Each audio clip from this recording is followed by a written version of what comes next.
Welcome to Spoiler Piece Theater, the podcast that doesn't give a shit about spoilers. We just want to talk about the movies. My name is Megan Kearns. My pronouns are she, her. I write film reviews for Edge Media Network, and I'm a member of the Boston Online Film Critics Association.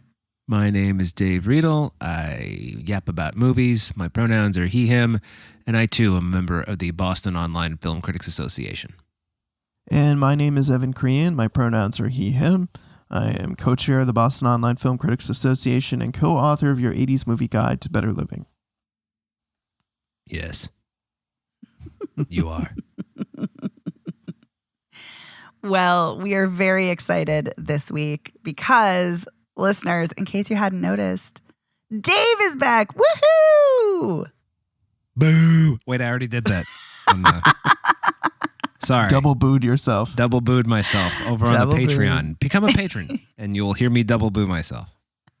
That's right. If you are a patron, for $5 a month, you get to listen to weekly bonus episodes, and you get to hear Dave double boo himself, and you get to hear our riveting conversation about the 1989 skateboarding Christian Slater starring film Gleaming the Cube.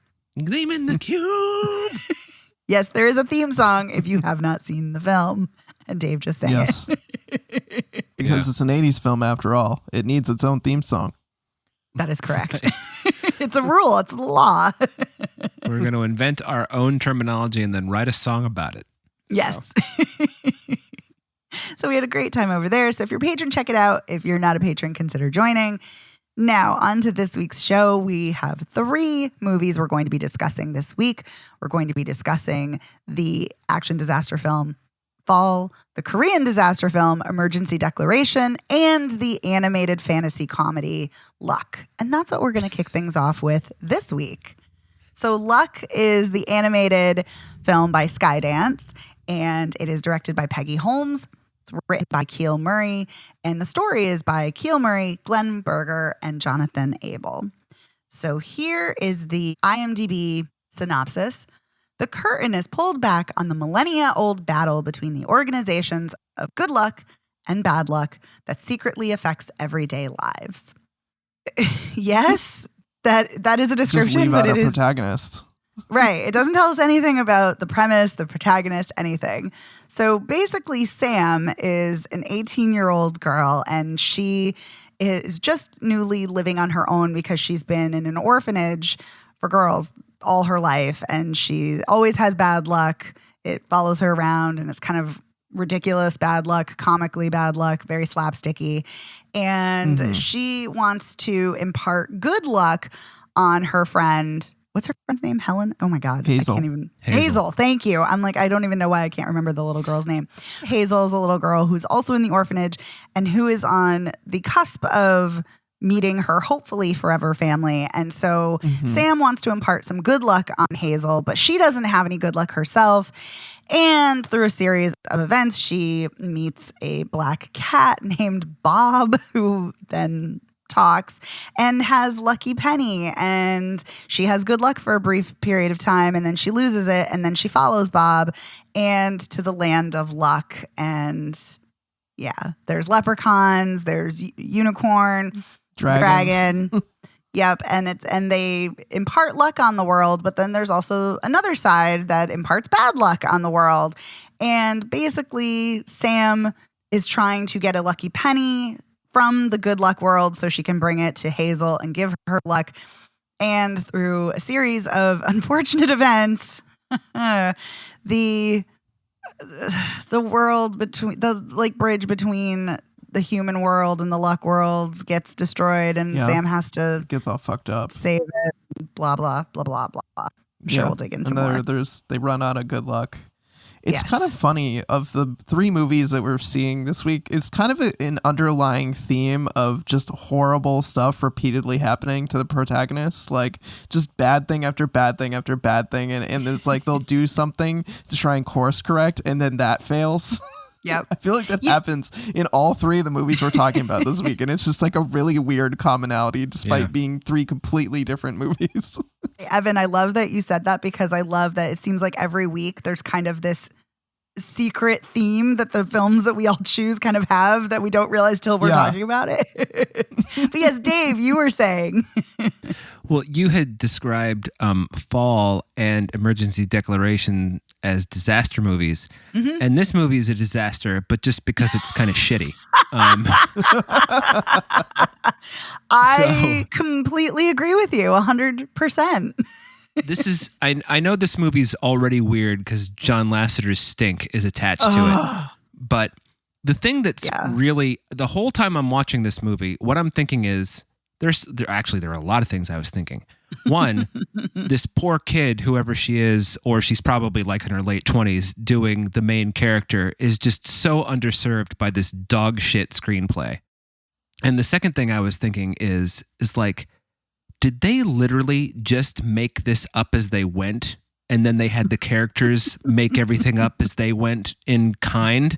Because literally everything that you need to know in this movie is explained to you 30 seconds after it happens, where they're like, this thing happened. Oh, well, that's because of blah, blee, blee, blee, blee. And now we have to go to Blue Blue Land. And you can't think about any one thing for too long because it really does not add up in any way, shape, or form. Like it continues making new rules as the movie goes along, and you're like, I don't know what's going on here, and like I can't think about this too hard, otherwise I'm just gonna be like hitting my head against the wall. Right. And the other thing is like, two more things.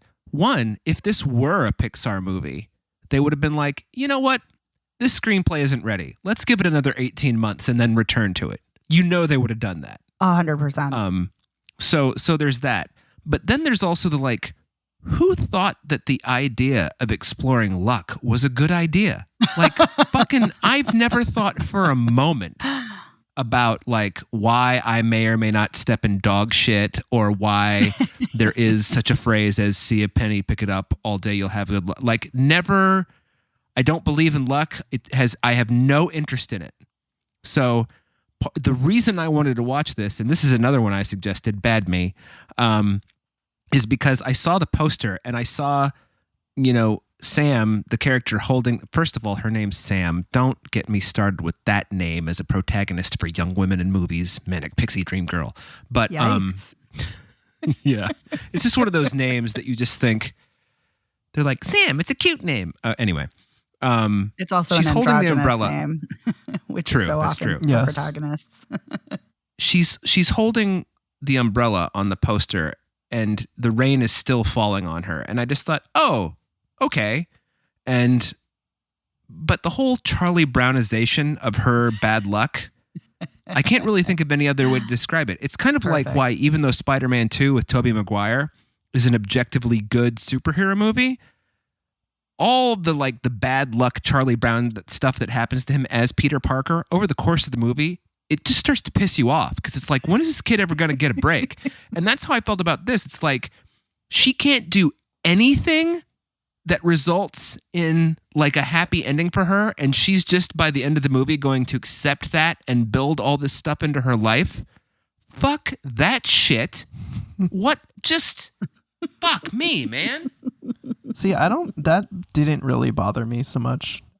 I mean, not as someone who puts a lot of stock in good luck or bad luck, but as someone that feels personally that they have bad luck in situations. Like, I think it's interesting to explore it from the perspective of like, here's someone who is a good person and cares a lot about other people and just has terrible luck.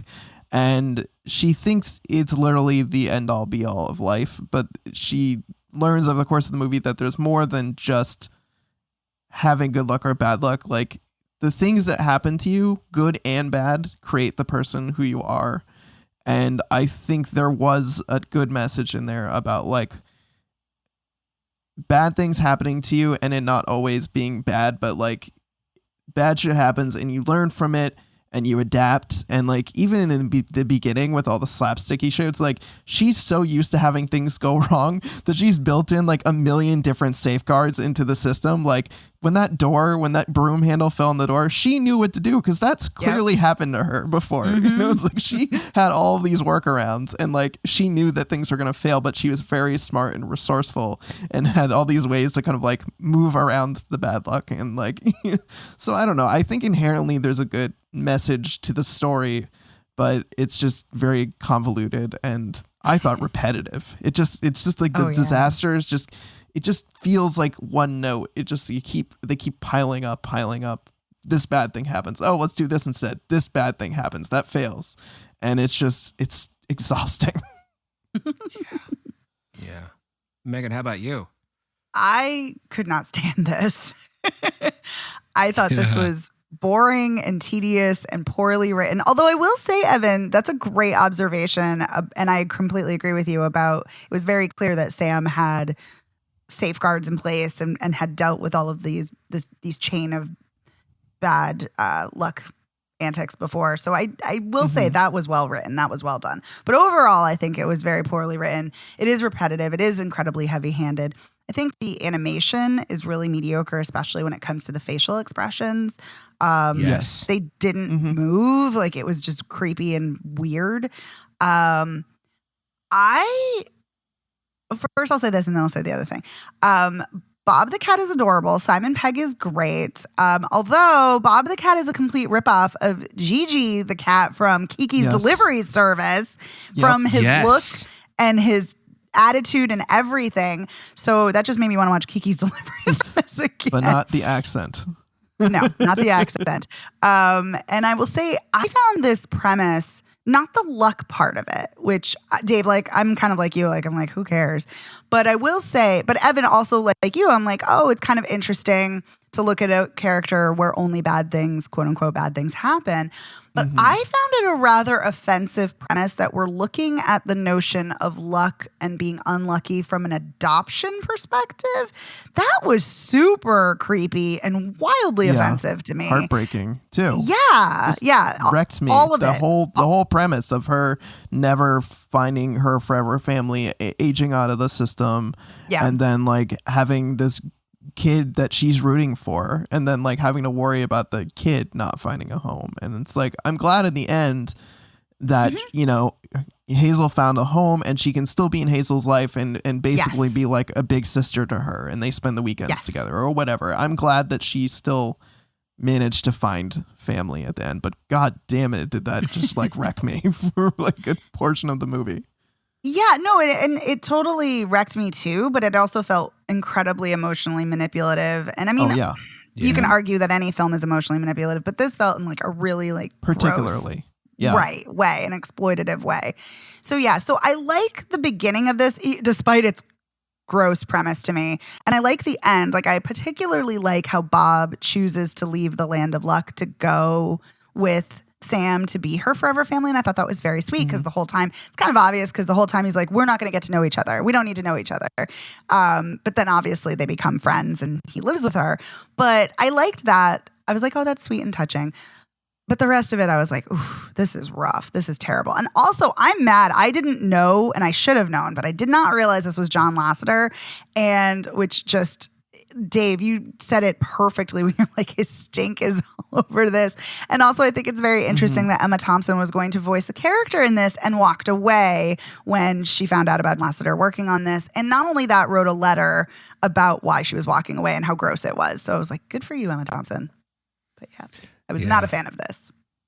Yeah, I agree with everything that both of you said. I mildly disagree with the you know, it has a good message. Just because we always think about, and this is more about animated movies than this film in particular, but we always think about animated movies having a message, especially like the Pixar, Disney kind of stuff. And I just kind of wish, like, can we just tell a story sometime? That's Do we have to worry about our forever family? I just thought it was all so heavy-handed. Yeah. And I like Simon Pegg a lot, even though I think a lot of his the roles he chooses to star in are questionable. But I think that his natural acting ability and charisma and probably very hard work really elevates a lot of the material he's in. Totally agree. So I agree with you both about Bob. I also agree with your Kiki's Delivery Service ripoff. But I think I just found the whole thing. I don't know what it wasn't gross to me, the whole adoption thing, but it was distasteful. If you can appreciate the difference, I was just kind of like, this is just kind of icky. Like, it's like one of those things when you think, you know, you think, all right, well, science fiction writers, if they're creating a whole world, obviously they don't know anything about the planet Zorfla because they made it up, right? So they didn't write what they knew. But I kind of feel like in a movie like this, you should maybe know something or pretend to know something about how adoption works and how child protective services work and that kind of thing. And also, so Hazel does get her forever family at the end, and her parents have adopted her, but they're gonna let Sam keep her each weekend? That's just because they're like, come back, remember Sam, dinner at 5:00 on Sunday. It's like, what fucking day is this that you're picking her up? You adopted this kid and now you're giving her away for 22% of your time? What are you doing? So it was just so strange. And then also, I'm sorry. I was going to say they're also unfazed by a talking cat. I could go on about this all night. I'm sorry. They're also unfazed by a talking cat. Yeah. Well, maybe Sam explained the whole concept of maybe the luck world to them. Maybe. But the other thing that I found, this is where the movie, I was kind of towing the line on this because it's one of those movies, within the first 15 minutes is like, okay, I'm not going to like this. Let's put like in air quotes. I'm not going to like this no matter what. But how much I'm going to like or dislike it, we'll keep an eye on it. But then when they got to the part that you've got the land of bad luck, and they have a little luck is green, good luck is green, and bad luck is purple, and they can taint each other somehow, which is never really explained. Like the whole unicorn with his machine, I don't have any idea how that worked. I don't understand it. It didn't make any fucking sense, But then when the bad luck people have an opportunity to get good luck, they use it so that they can score in like a basketball game. No matter where they throw the ball, it still goes through the hoop. That is the dumbest fucking thing I've ever heard in my fucking life. You've got this rock of good luck and you're like, you know what? I don't want to go to Earth or have $1 million or save my parents from financial ruin or my brother from leukemia. I'm going to fucking shoot hoops that always go through. So fucking stupid. That's where this movie I was like, nope, fuck it. That's where it lost you for good. Because it's just stupid. It's so stupid. It's just oh my God. I don't know why anybody, kind of like the idea, I'm not really sure why you would want to explore the idea of luck at all. I don't understand why you would think that is something a bunch of unlucky people would want to do.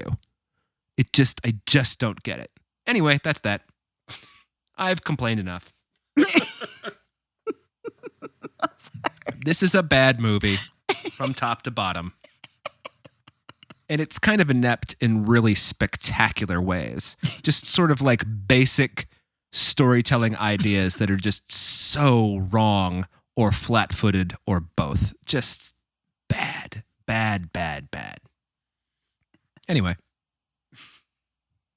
This actually, now that you guys are mentioning it, and I didn't think about it at all, but Kiki's delivery service, while being kind of wispy and light on its feet, is also just such a much deeper and kinder and gentler and more honest depiction of people and talking animals, for that matter. I mean, all of it. Yeah. Just it's so emotionally correct, Whereas everything in this movie is just fucking. They must have rubbed themselves with the purple shit before they wrote luck. So, Evan, did you have any final thoughts? Or any more thoughts? Just that I like that the movie opens with Lucky Star because I love Madonna. So that's it. That's my only I love that thought. song. It is a great song. You must be my lucky star. Okay. I haven't sung in a while on the show.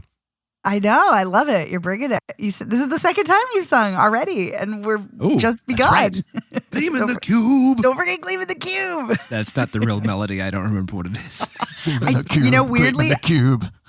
I don't think you're far off, Dave, but that's correct, Evan. Was that breaking the law? Yeah. Correct. Oh my you named that tune. I thought when you did that, I was like, you didn't just do break the law. But you did.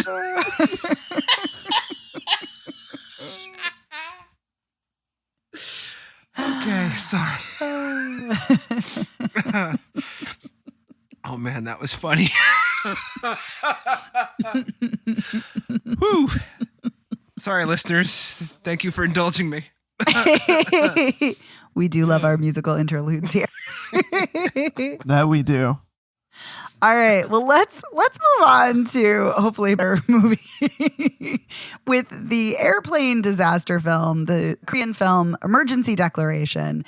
And this is written and directed by Han Jae-rim. It stars Song Kang-ho as well as a whole host of people. This is quite a large ensemble cast. Yep. And I'm going to give you the log line, the one sentence synopsis, if you will. Emergency Declaration is a realistic airline disaster movie about a plane that faces a never-before-experienced crisis situation, leading the pilot to call for an unconditional emergency landing. And that is from the press release. Not IMDb. Right. I mean, it's always fun how wrong they tend to get things. But I know you guys like to indulge. I don't. Yeah. Well, Emergency Declaration, they have to explain in the beginning of the film with like a couple of title cards. Yes. Is like this very special moment when shit is totally gone off the rails and the pilot's like, I'm making an emergency declaration, which means that like all else falls away and this plane's safe landing is like number one priority and like everyone else can fuck off basically. Yeah. Except that's not true. Not in As this far as case, the movie. no. No, it's not true. Because the thing that is, the emergency is a bioterrorist attack where this guy lets loose this fast-acting hemorrhagic fever on the plane and everyone on the plane is getting it and dying from it and no one wants to let them land. The U.S. is like, fuck you, you're not landing. Not surprised there. Japan's like, nope, we're going to scramble the fighter jets and fire some shots across your bow to make sure you know you're not going to land here either. Yeah, that's an interesting commentary on Japan, I thought. It is. I was thinking about that because Japan, I mean, they do have that particular branch of their pacifist military, but Japan has a pacifist constitution. So it's very interesting to see that. Yes. And not being from the peninsula, the Korean peninsula, or from Japan, I don't know how those two nations, generally speaking, interact. But there's some history. I know there's history. Yeah, it's like from my very limited knowledge of history. Yeah, that's a checkered past. Yeah, but that's interesting that we're diving into that because that doesn't even happen until like hour and a half minutes into the movie, right? Because Yeah. this is a 2.5 hour movie. And yeah, the first part of the film is all about getting on the plane, and we're kind of seeing an overview of the passengers and of the crew and of the guy who sets the virus in motion, who is creepy as fuck. Oh God, is he? It's super a good performance. Creepy. It's a great performance. Yeah. I agree with you. Yeah, and then we have him unleashing the virus, and simultaneously while that's happening, we have the police trying to investigate this. And because there was a video of someone who threatened a plane and they're trying to find out if it's a prank or if it's legitimate. And so that's happening simultaneously. And then the virus gets loose on the plane and people start getting sick and people are freaking out and going wild. Right. And vomiting and blood and blood's bleeding. exploding from their orifices. Eyeballs are exploding. Like, holy shit. Like, things are getting wild. Yeah. And then, and the pilot dies. And then there's the second pilot who's getting sick. And then there's the guy with the daughter. And he's a pilot, but he hasn't flown in years because, as we learned, he made a decision that others didn't think he should, but he knew it was the right decision. And two people died, and one of them was the wife of the guy who's the co-pilot. Like, it's just, there's pandemonium happening on this plane. There's some real drama going on here. Lots of soap operatic drama. Let's just call him Robert Hayes because that storyline is right out of Airplane. It is. Yeah. But yeah, and then we finally get to the point, almost 2 hours into the movie, we finally get to the point where they need to land and no one will let them land. And which is wrenching.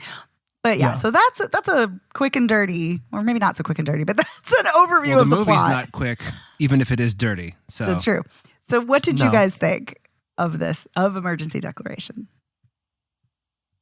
I dug it personally. I thought it. right. I mean, I was really worried with a 2.5-hour movie. You guys know how I feel about long movies, and was like, I read somewhere that this was like a 2.5-hour thrill ride, and I think that might be a little bit of an exaggeration because I think this movie is very unevenly paced. But I did really enjoy it. I think it's an effective disaster movie. I think there's a lot of great performances. I think all of the stuff in the airplane is really effective. It's also a very scary premise to have this fast acting fever that's basically like a souped up Ebola on a plane.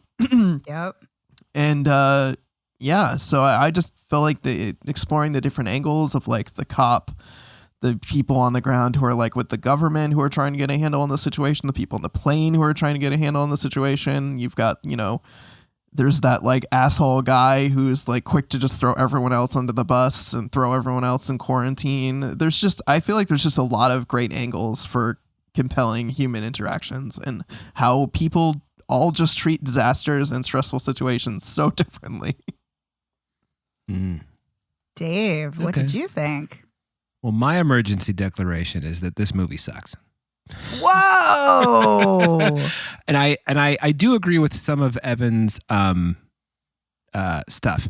I think that maybe this is a your mileage may vary kind of this movie sucks, because I feel like for the first 45 minutes or maybe an hour, this movie actually really works when when everyone's just trying to figure out what the fuck is going on.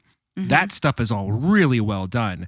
But then once you get into all right, the pilot's sick and now Robert Hayes has to fly the plane, and you've got the passenger who's a dick, kicking everybody out of the thing, and then the government bureaucracy, it just kind of starts like eating its own tail at that point, and it doesn't ever really recover.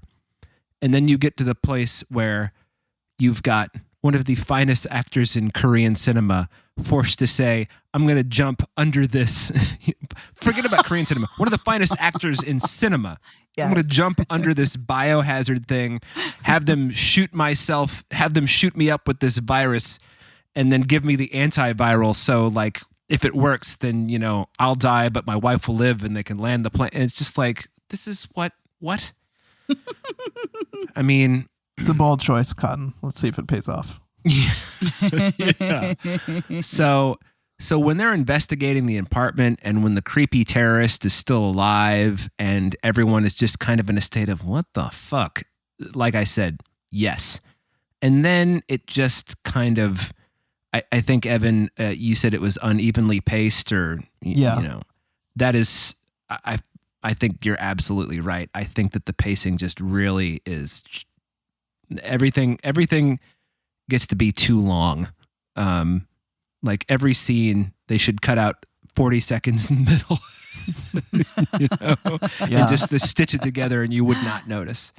And so I think it could be a really effective thriller, also because I'm not really sure that I've seen like bioterror on a plane before quite like this. I mean, obviously we've seen like Contagion. We're still living through the current pandemic. There's a lot of like real life stuff that seems like it would make a lot of sense, but I think the execution here is just really does the really good idea a big disservice, and some good performances too. That's where I come down. All right. So I agree with both of you, but I liked this overall. I agree more with you, Evan, that I enjoyed this. But I do, because I found this really tense, very fascinating. But I agree with you, Dave. In the beginning, I think is when it works the most. When you don't know what's going on, when everything's chaotic and it's extremely tense. That I loved. And yeah, it kind of, the film overstays its welcome. I think it needs way tighter editing. The pacing is very uneven, but the performances are so great. And it really is grappling with these compelling issues. Like, what do you do when you have a biohazard in the air and people need to land? They need to, arguably try to get this vaccine, but you don't know if it's going to work. what's more important, individuals or, one individual or the collective? And it's really wrenching to see the passengers send these heartfelt messages, these video messages and video calls to their loved ones. And I couldn't not think about 9/11. And that was like, I was like sobbing. And this is so, it's so sad. And of course, you can't not think about COVID watching this, which is so interesting because Han Jae-rim said in an interview in the press notes that he had written this well before COVID. And so it's kind of not funny, haha, but finding it interesting how, things pan out and how real life imitates, can imitate art. But what I found really fascinating was the plane and the usage of space. And the art director who worked on this film is the same art director who worked on Train to Busan.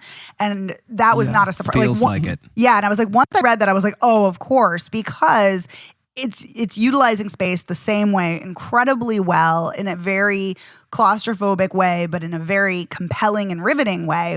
The lighting is incredible. Like the director wanted to use natural light as much as possible. There was a real plane they used, wanted everything to feel as absolutely real as it possibly could. And I think that really shows because it does. I felt like I was up in the air and I felt like whenever the plane is like diving and spiraling, like I was like, ooh, getting these like pits in my stomach. And yeah, so overall I liked the film, but I do think it's way too long and it's almost like two movies in one. It is. I also kept thinking it's so fascinating when you watch international cinema because I'm watching this and I'm like, this movie would never work. Like this would never work the way it did. The narrative would never happen the way it did if it was an American movie because you'd never people wouldn't believe it. But no, people what I was dying of the hemorrhagic fever and going, this isn't real. It's fake. Yeah, but that's not what I was going to say. But yes, there is that facet of it. No, what I'm thinking is you're never going to have, in an American movie, you're never going to have a collective of 100 people being like, yeah, we're not going to land because we want to protect all the people on the ground. Our culture is about individualism, not the collective good, as we've seen, unfortunately, with many people's reaction to COVID, which does tie into what you were saying, Evan, about people not believing it. So there's that too. Maybe our writer-director saw The Dark Knight ferry scene and was like, that's the energy I'm going for. Maybe. Yeah. It's interesting hearing you both express your opinions, which are different from mine. And I understand why it worked. A lot of times I'm like, bullshit, didn't work, you're whatever. But hearing you two talk about like, yeah, that makes a lot of sense that you would appreciate it for those reasons, but man, did it not work for me. I also think in the American version, the cop would be the hero. Like it wouldn't be the government. It wouldn't be the government. 100%. He'd find a way to get himself on that plane. You know? Yes. Yeah. And the pilot would also be a bigger hero. It'd be like when Al Powell, who shot a kid, and that's why he doesn't ever draw his gun in Die Hard. His big hero moment is when he fucking draws his gun and shoots Alexander Goodenough to death. Like, what a horrible... It's a great moment, don't get me wrong, but what a horrible message. Absolutely. Absolutely. And so if this were the American... If this movie were an American movie, that cop is getting on that motherfucking plane.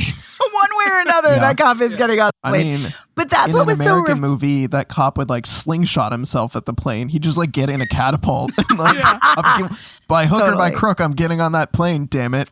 Totally. But that's why I found it such a refreshing disaster movie because it is so different than the way an American film would be done. And that's partly why I liked it, was even though it was overly long, not all of it comes together well or perfectly. I'm like, wow, this is refreshing. So, and I know I'm sure it's very culturally relevant, because it's a completely different country, completely different culture, focusing on the collective rather than individuals. But yeah, but I just found it refreshing. So, but the beginning, I agree with you, Dave. Definitely a lot better, way more riveted. Well, I mean, especially when they're investigating that guy's apartment and they find like his mom or his like, so someone's murdered and shrink wrapped. And you're like, well, they definitely died from some type of disease. And then they're all like kicking around with like no masks on, taking the plastic off this guy. And then they're watching the videos of the contagion killing a whole cage full of rats, and like, oh shit. Yeah. Like, we've been breathing this shit in probably. Oh fuck. There's actually a shitload of good acting in that scene. Forget about how gross it is to watch animals die like that, but like watching all of the actors' eyes change as they're watching that's a really done. That if that level of editing and direction had been throughout the entire movie, this would have been a much better ride. I don't really even think I understand exactly. Like when you're directing this, that's one thing, because you're directing in pieces, and this is the beginning of the movie and then this is the end of the movie, but we're shooting them back to back because of whatever. But then you're getting the editing room and you're watching all this go down, and you don't realize that your narrative is basically slowing to a halt. Okay, sure. It's a choice. Yeah. I mean, hey, some people love Heaven's Gate though. So, I'm one of them. And it's a movie, a very long movie where nothing happens. So, but a lot happens in this movie, even though it's very long. But yeah, a lot happens. Yeah. That is actually, even though it does feel very slow, a whole shitload of things do happen in this movie. But then this movie also has like weird comic moments, like when they go to find the unwitting accomplice of the terrorist, and like all of the cops are like old guys who can't jump over like a small concrete fence. And it's like, is this really the place for this? It's like, right. And then his partner pulls up and he's like, what are you doing running? Get in the car. It's like, har. And then you have that very tense and pretty realistic car accident moments later. Yeah. Oh, yeah. You see from the backseat of the car, the whole car accident, the car rolling and shit. Yeah. Yikes. It's very uneven, but there's some stuff that's like really, really compelling and really well done. And some stuff you're like, this maybe, like you both said, belongs in a different movie and maybe not this movie. Yeah. It's funny talking about it. I like it more than I did watching it, but yay. Well, that's good. Yeah, I think this is a very ambitious film in its scope as far as all the stories it's telling and all the characters and all the things and all the technicalities. I kind of like it for that. Even, like I said, even if it doesn't all come together, I still found myself really enjoying what was happening and caring about what was going to happen to this group of people. So yeah. It's swinging for the fences, which we normally like on this show. We appreciate when people go all out. We do. Yeah. So did you guys have any final thoughts on the film? No, if I keep going, I'm just going to get long-winded like the movie. So who wants that? But Dave, you are cleared for landing. Thank you. All right. Well, then let's move on. Oh, no. Let's move on to our final film, the survival disaster film Fall, directed by Scott Mann and starring Grace Caroline Curry and Virginia Gardner. And this is also written by Scott Mann and Jonathan Frank. And let me give you the synopsis. And this is from the press release.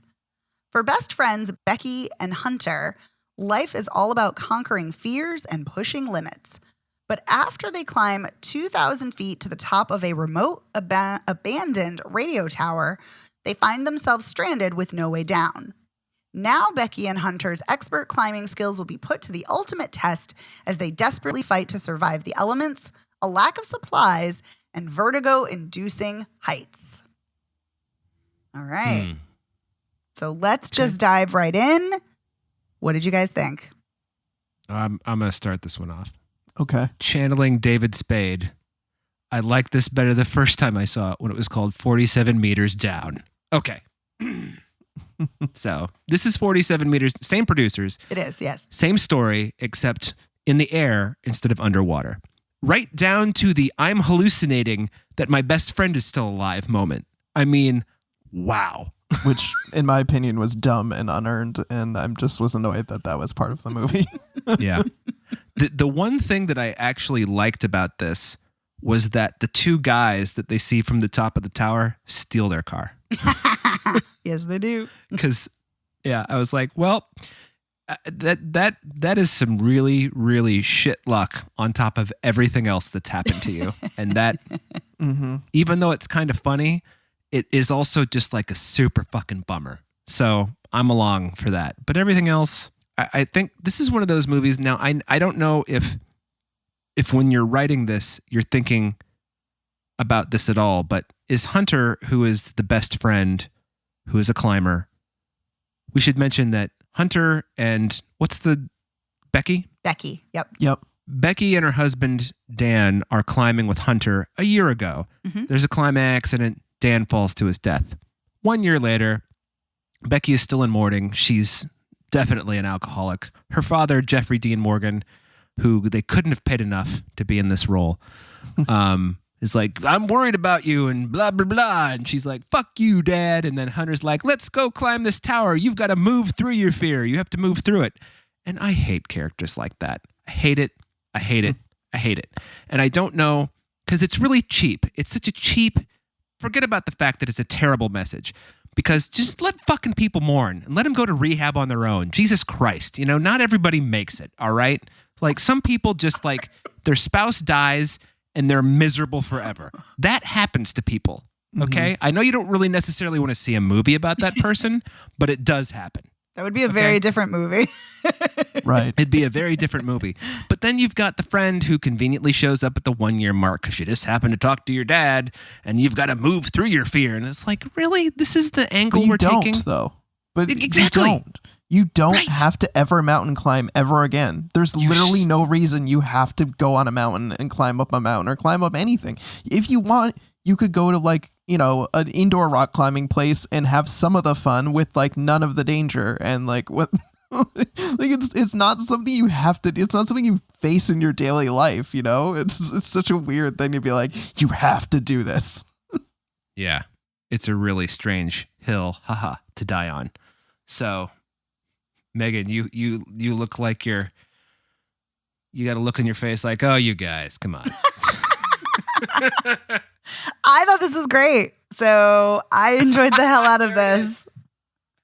Yeah, I thought this. I'm riveted by climbing documentaries, movies. This was inspired. Funny enough, I never saw 47 Meters Down, so maybe I would feel a little differently if I had. But it reminded me, the opening, I could not think of Cliffhanger, because the same thing happens in the opening of Cliffhanger with Sylvester Stallone and Janine Turner. And I also thought of Free Solo while watching this. And it's interesting. I know what you guys are saying, especially Dave, what you're saying about the character of Hunter. And what I was irritated more is that both of these characters are just so one-dimensional. And that's what really irritated me. And I do agree, you don't need to move through your grief. However, that is something that people say all the time. People think, yes, you only have a certain amount of time to grieve, and then you got to move the fuck on, get on with your life. So even though that is the most obnoxious and annoying thing to say and to tell someone grieving, it felt really realistic to me, because people say it constantly, which is absurd, and they should stop saying it. And I agree with you both on that 100%. I also think it's a little different about the climbing. Like, you never, Evan, I totally get what you're saying. Like, you never need to climb again. I think the reason why Hunter is pushing her is because climbing was something she loved to do. It wasn't just like, oh, hey, I'm going to go climb. This was something, she was an experienced climber. She loved doing it. She loved taking risks, and not doing it is kind of like a piece of herself is gone. So that facet of the movie didn't bother me. I found it really fascinating watching the climbing. I thought the cinematography of this was really great, and it's really interesting reading the behind the scenes and how they did this. That of course, a lot of it is VFX, but to me it looked great. And what they did was they filmed on top of a mountain, and they reconstructed a smaller tower so then they could put it against the actual tower. And I just think the lighting looks great. The cinematography looks great. It's incredibly tense. Both of the actors actually did a lot of the climbing, and they had to be experienced climbers in order to do these roles. That was something the director wanted them to be able to do, even though they did, of course, have stunt doubles. I just really like this. I'm a sucker for a disaster survival film, and I was hooked. I was in. I would be interested to know what you think of this if you ever get around to seeing 47 Meters Down. I probably would 'Cause like 47 Meters Down too. Right. But I guess my point is like, would you be like, this really is the same movie? I mean, Evan, you saw 47 Meters Down, right? No, I didn't. Oh, you didn't? Oh, fuck me. No. Okay. So, yeah, it's just the same movie, but in the ocean, you know? So I'm okay with that. Yeah. I know that's like silly and like it's kind of obnoxious because it's the same movie. I'm not mad at that. I'm really not. You know what it is though? It's not that it's the same movie. It's that it's the same production team. It's the same producing team. Mm-hmm. It's like that's what I think is strange. It's like, hey, here's our formula. I mean, okay. And there are some. I thought Becky and Hunter. I thought they were good. I thought their performances were good. I do too. But like Evan, I didn't feel like the I'm hallucinating thing was earned. And just the whole thing with the vultures was so heavy-handed. Oh God, the vulture scene is disgusting too. Well, it's disgusting, but it's also just like the moment you see them, you're like, well, this is going to come back. Yeah, of course. Of course. No, I just meant it's disgusting in this. I mean, yes, it's gross, but I mean like it's because I know like the vulture is like trying to pick at her wound on her leg, but also I'm like, oh God, did you need to kill the vulture with your bare hands? But yeah, I guess you did to survive. But anyway, still, it was still upsetting nonetheless, even though the vulture's the villain in this film. It was still sad to see, but yeah. Yeah. And just also the very contrived you had an affair with my dead husband thing. I mean, that was so predictable and annoying. Mm-hmm. That bothered me more than the frustrating. It was. That bothered me more than the hallucinatory element because I mean, while it's a trope, oh, we're doing the gravity thing. Okay, great. And many other films.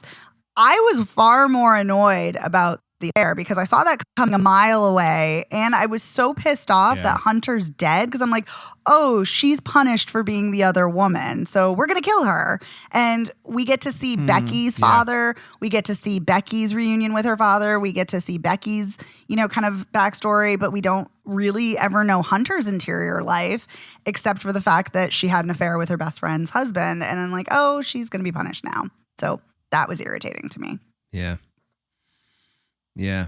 It's just, I think part of the reason I found disappointing is not the right word because it's not a bad movie, but just knowing that it was the same, I can't get off this, knowing it was the same producers right down, because there's the same hallucination in 47 Meters Down. That's weird. Like Mandy Moore imagines this whole scenario that's going on and then it was all a hallucination and at like the same point in the movie. So just watching that, I'm just like, I cannot believe they're doing this. I would be frustrated by that too. I haven't said very much about this movie. My palms are still sweaty from watching this. I was so, as someone who's afraid of heights, this movie was like my worst nightmare. And sitting through every second of it was just absolute agony. There were times where I was trying to watch between my hands, times I couldn't look at the screen.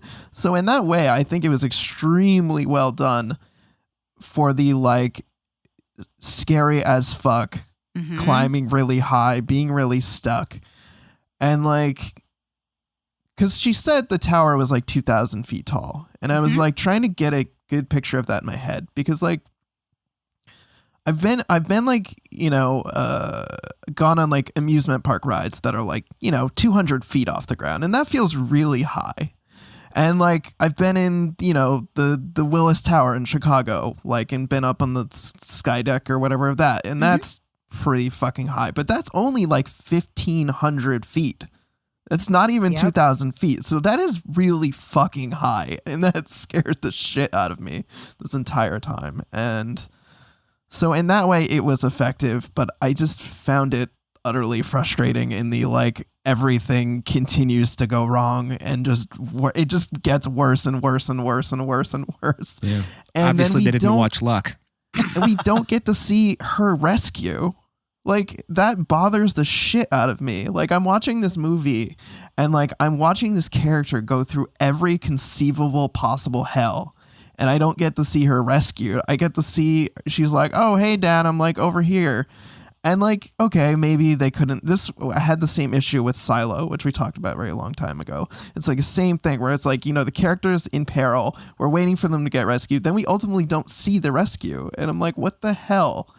And okay, I can concede that maybe budget wise, like you can't fly a helicopter up to the tower or whatever to film the rescue. But like, at least show me the character seeing that help is on the way and getting some type of like emotional relief after literally having to eat a fucking live vulture to death. Like, like she went through fucking hell and we don't even get to see her have that moment of like shock, awe, relief of like, oh my God, people finally heard and they're coming to rescue me.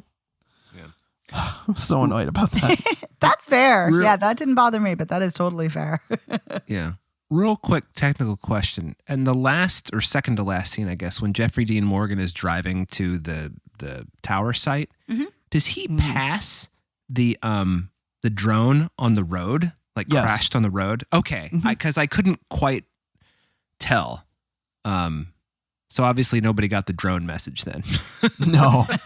That made me so mad when that truck hit it and then just was like, oh, whatever. Fuck it. Yeah. Yeah.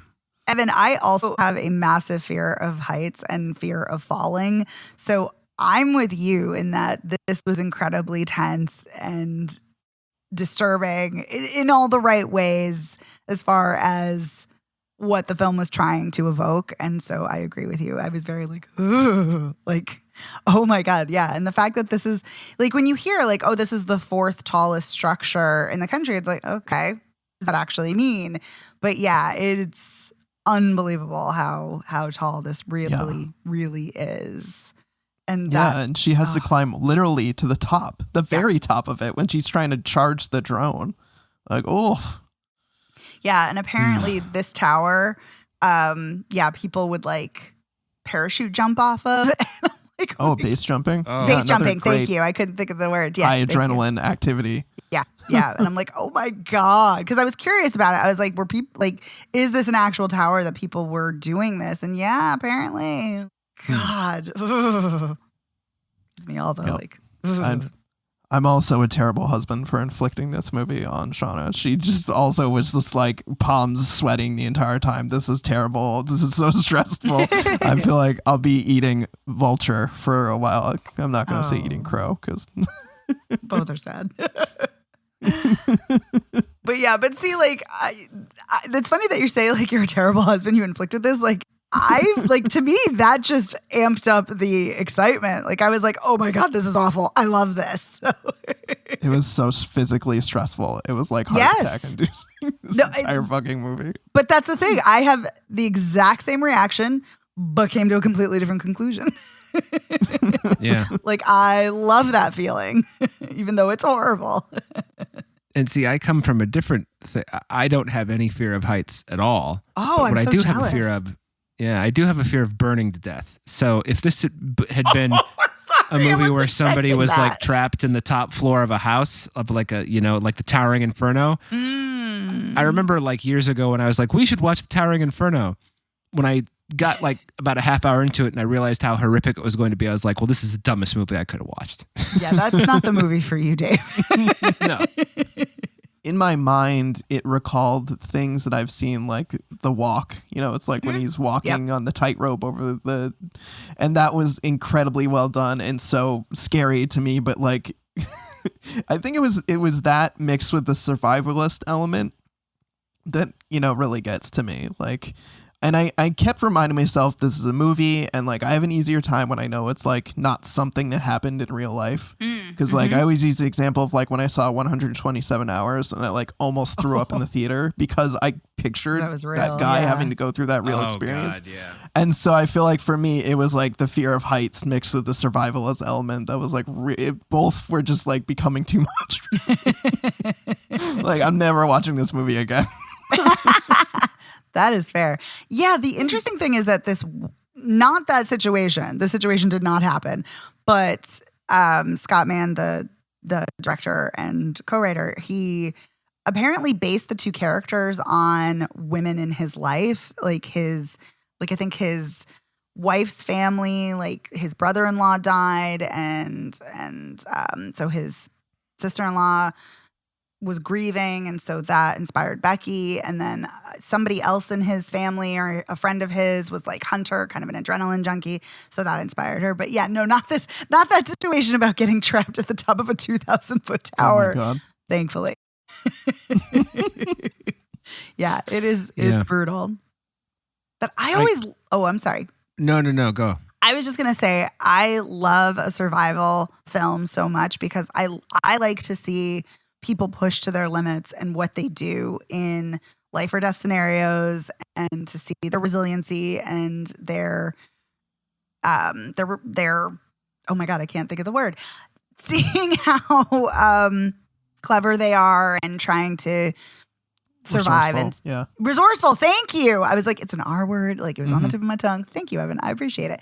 But yeah, and seeing how resourceful they are. And I always really appreciate that here too. I wish you guys had enjoyed it more than I did, but I'm glad I enjoyed it. But Dave, what were you going to say?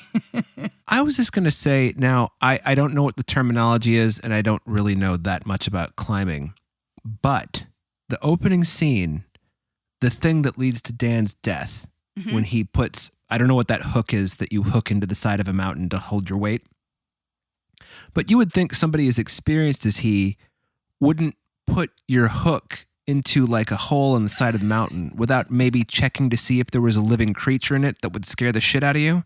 That's a guess. I don't know. And I'm sure that like people like make mistakes all the time that don't end up as fatalities. But when that happened, I was like, these people are experienced? ? Okay. Yeah, it did to me seem obviously like a bird's nest hole that you maybe don't want to stick your face or hands or anything near. Maybe because I was seeing from the inside perspective of the bird's nest. That could have been it too. Yeah. Maybe if we hadn't seen from the inside, we'd feel differently. Yeah. Or maybe not. I don't know. It's funny that you say that though, because the one thing I kept thinking is, why is Hunter, if she's such an experienced climber, why is she wearing Converse high tops? But I thought that too. Strange choice. I wonder if that was part of her Danger D persona. I thought it might be too. Like, I'm like, oh, she's being dangerous by not wearing the right equipment or the right footwear or something. Bex was wearing like climbing shoes. Yes. Yeah. Was Hunter wearing climbing shoes in the opening scene? Did you happen to notice? I don't remember. I don't either. Damn, now I want to go back. Yeah. That's a great point though. Great question. But yeah. But anyway, do you guys have any final thoughts on Fall? I mean, go ahead.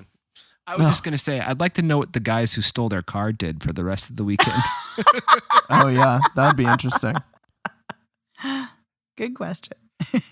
I was gonna say mine's not even technically related to the content of the movie, but I was just laughing in the beginning because it was like BuzzFeed Films, and we were cracking jokes before the movie started of like 10 reasons not to climb this, not to climb this structure. Yeah, no kidding. Just picturing the BuzzFeed listicles you'd make out of this movie. Oh, listicles. All right, well, let's do a recap then of all of the films. So, Luck, you can see right now on Apple TV Plus. Would you guys recommend it? No. I mean, I liked it more than you guys, so I would say yes, but not a very strong recommendation. I'm not going to really go to bat for it. All right, and I would say skip it. Emergency Declaration is in theaters now. What do you say for a recommendation? Watch it or skip it? Yeah, I'd say see it. Dave? My emergency declaration is that you skip it. That's true. You did say it. Start with that. Yep. That's true. I would say, even though it's an imperfect film, I would also say see it. I think there are enough good elements here, especially the beginning. And Fall is in theaters now. And I think I know what you guys are going to say, but I want to hear firsthand. Well, guys, I mean, I'm gonna say see it if your heart can handle this kind of movie. If you're like me, you're afraid of heights. You don't deal well with survival movies. Then hell no. Dave? Hard pass. And I am going to say see it. I also have a fear of heights, but I would say see it. All right. Well, we want to give a huge thank you to our editor, Otto Clammer. Otto, thank you so much for making us sound great week in and week out. Thanks, Otto. Thanks, Otto. You can find Spoiler Piece Theater anywhere you listen to podcasts. We are all over the place at your platform of choice.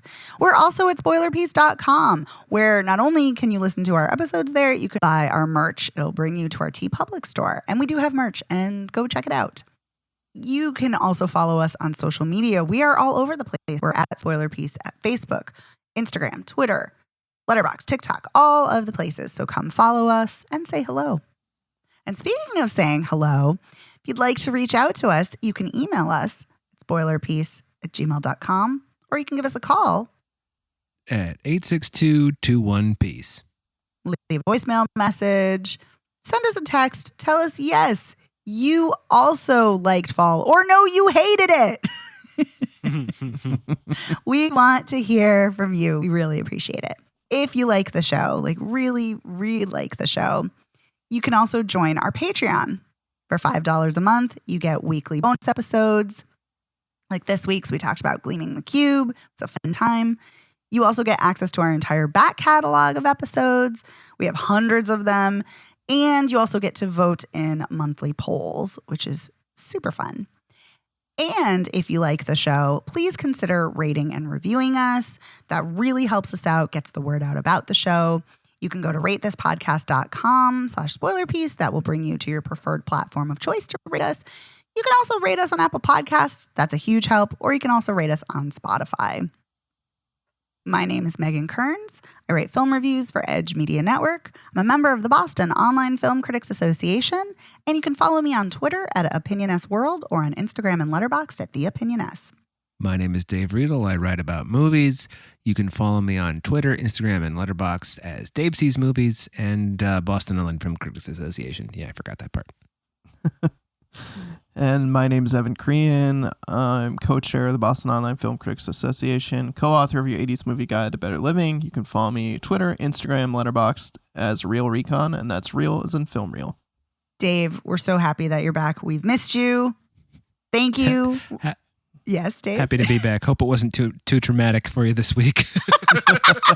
It was more the movies than anything. No, I was like, this conversation's a blast. Thank you, patrons. Yeah. Thank you, listeners. And we will see you next time. Bye. Bye.